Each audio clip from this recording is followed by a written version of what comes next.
नमस्कार व्यूअर्स। और आप सब लोग कैसे हैं? आशा करती हूँ आप सब लोग अच्छे होंगे, स्वस्थ होंगे और मेरा रामचरितमानस का पाठ देखते होंगे। तो स्वागत करती हूँ मैं आप सभी का अपने इस कार्यक्रम रामचरितमानस के अयोध्याकांड पाठ में। जैसा कि आप सभी लोगों को पता है कि मैं ये पाठ तो एक मंदिर के लिए कर रही हूँ, तो इसमें आप लोग मेरा सहयोग कीजिए और एक अच्छे कार्य में सहयोग के लिए। और ये रामचरितमानस का पाठ है, श्री राम का पाठ है, तो इसमें श्री राम की कृपा हमेशा बनी रहती है। तो शुरू करते हैं हम आज का पाठ। आज का पाठ शुरू करने से पहले हम जानेंगे कि आप लोगों ने हमने कल तक क्या जाना था। तो जब आपने पढ़ा होगा तो उसमें था कि लास्ट में कि कौशल्या जी धीरज धरकर कह रही हैं कि हे पुत्र, गुरु जी की आज्ञा वत्स रूप है, उसका आदर करना चाहिए और हित मानकर उसका पालन करना चाहिए।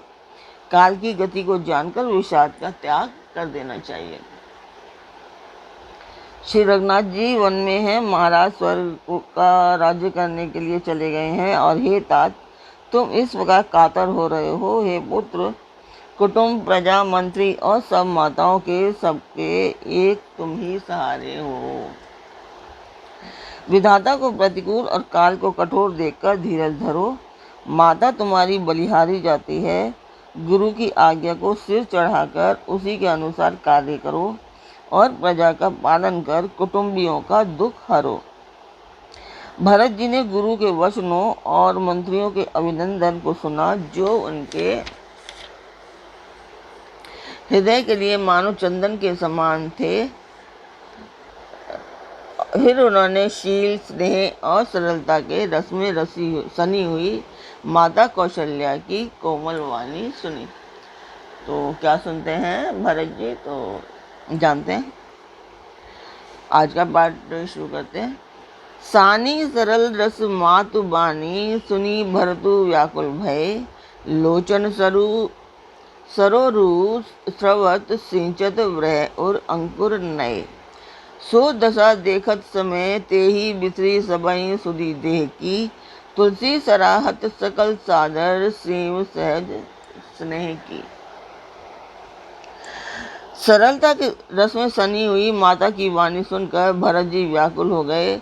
उनके नेत्र कमल जल बहाकर हृदय के ब्रह रूपी नवीर अंकुर को सींचने लगे। नेत्रों के आंसुओं ने उनके वियोग दुख को बहुत ही बढ़ाकर उन्हें अत्यंत व्याकुल कर दिया। उनकी यह दशा देखकर उस समय सबको अपने शरीर की सुध भूल गई। तुलसीदास जी कहते हैं कि स्वाभाविक प्रेम की सीमा श्री भरत जी की सब लोग आदर पूर्वक सराहना करने लगे। भरतु कमल कर जोर धी, धुरंधर धीर धरी। वचन अमीय जनु बोरि देत, उचित उत्तर सवही। धैर्य की धुरी को धारण करने वाले भरत जी धीरज धरकर कमल के समान हाथों को जोड़कर वचनों को मानो अमृत में डुबोकर सबको उचित उत्तर देने लगे।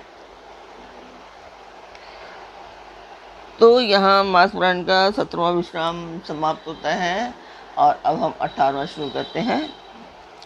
मोहि उपदेश दीन गुरनी का, प्रजा सचिव सम्मत सबही का। मात उचित धर आय सुदीना, अब शीस धरी चाहूं कीना। गुरु जी ने मुझे सुंदर उपदेश दिया। प्रजा, मंत्री और आदि सभी को यही सम्मत है। माता ने भी उचित समझकर ही आज्ञा दी है और मैं भी अवश्य उसको सिर चढ़ाकर वैसा ही करना चाहता हूँ। गुरु पितु मात स्वामी हित बानी, सुनि मन मुदित करी भली जानी। उचित की अनुचित किए विचारु, धर्म जाई सिर पातक भारू।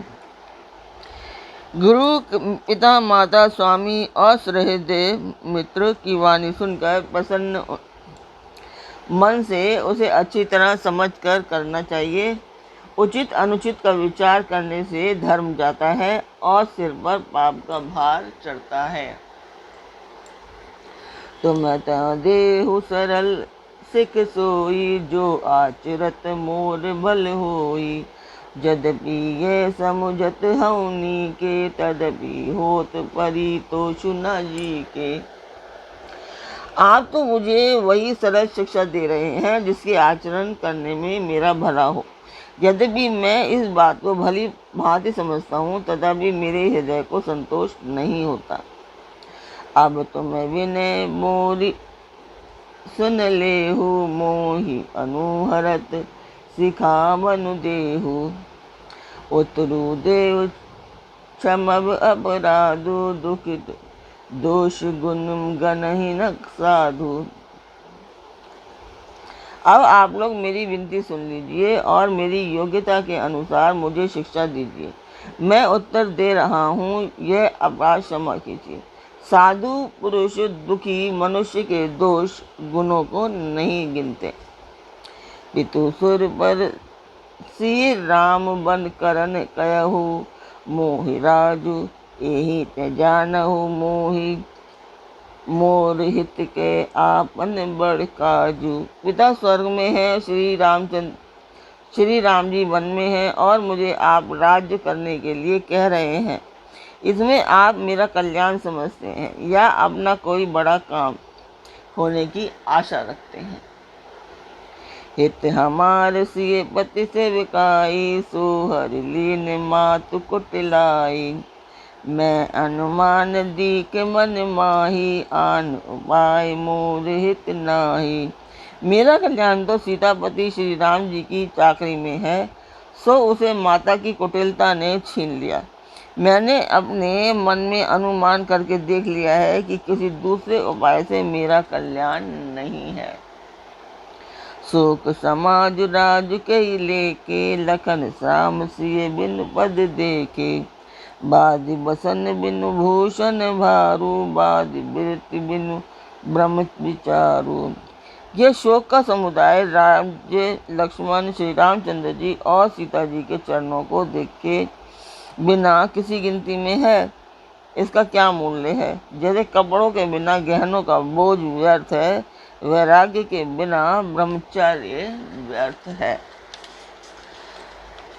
तो जिस मंदिर का मैं वर्णन आप लोगों से कर रही थी, वो मंदिर की मैं वीडियो आपको डाल देती हूँ, आप लोग देखिए और कमेंट बॉक्स में कमेंट करके अवश्य मंदिर के बारे में मुझे बताइए।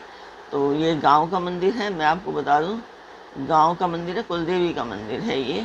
तो अभी बहुत छोटा सा है, इसे हम थोड़ा सा मतलब एक पंडित जी बिठाना चाहते हैं ताकि उनकी घर की रोजी रोटी चल सके और वो बैठे वहाँ पर। तो अभी कोई नहीं है वहाँ पर, इसीलिए तो मैं आपको वो वीडियो डाल देती हूँ।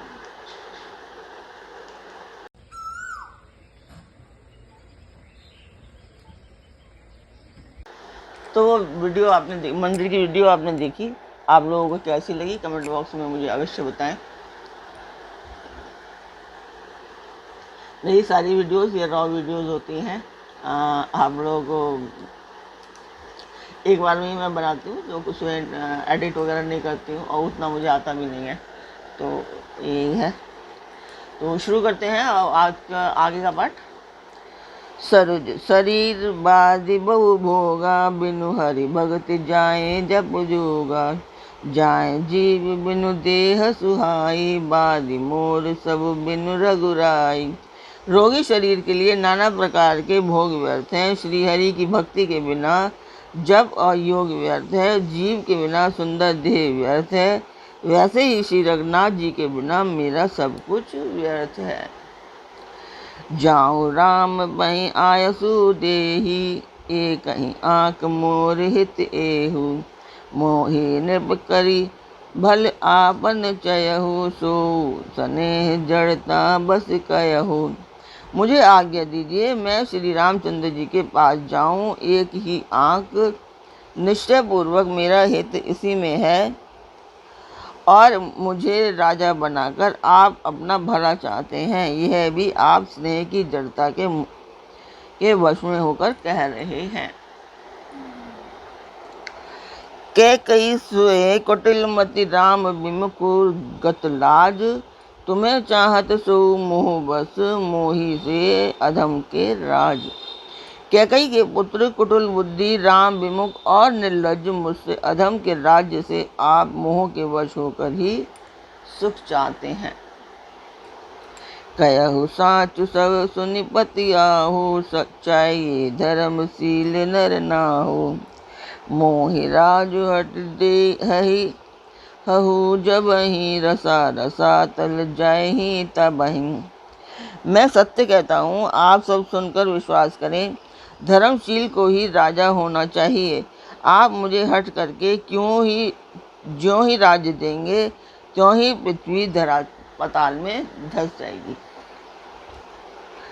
मोहि समान को पाप निवासु, जेहि लगी सिय राम निवासु।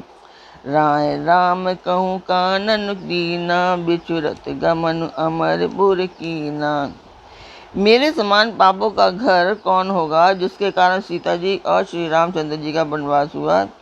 राजा ने श्री राम को वन दिया और उनके बिछुड़ते ही स्वयं स्वर्ग को गमन किया। मैं सटु सब अनरत कर हेतु, बैठ बात सब सुनऊ न सचेतु। बिनु रघुवीर बिलो की अबासु, रहे प्राण सही जग उपहासु। और मैं दुष्ट जो सारे अनर्थों का कारण हूँ, होश हवास में बैठा सब बातें सुन रहा हूँ।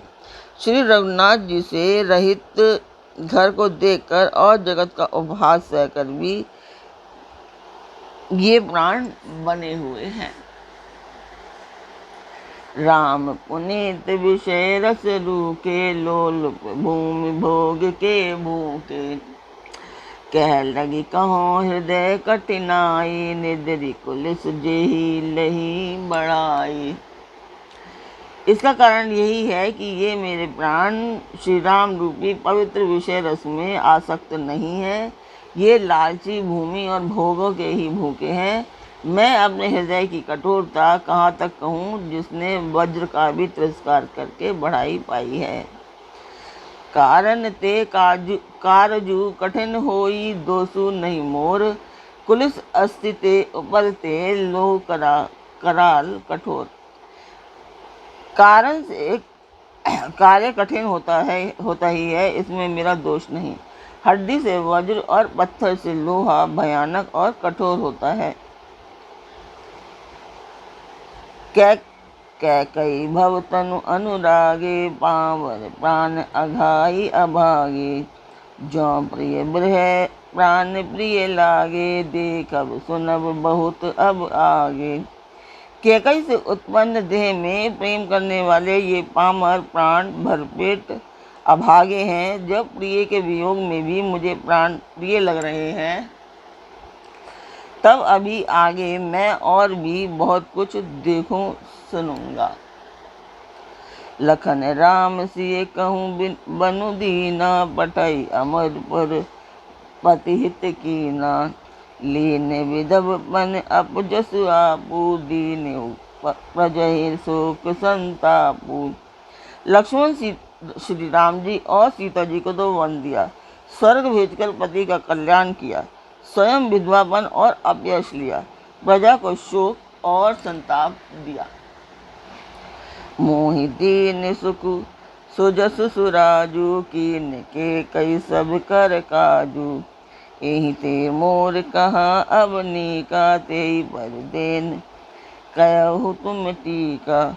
और मुझे सुख सुंदर यश और उत्तम राज्य दिया। कैकई ने सभी का काम बना दिया। इससे अच्छा अब मेरे लिए और क्या होगा। उस पर भी आप लोग मुझे रास तिलक देने को कहते हैं। तो आज का पाठ मैं यहीं पे पूर्ण करती हूँ।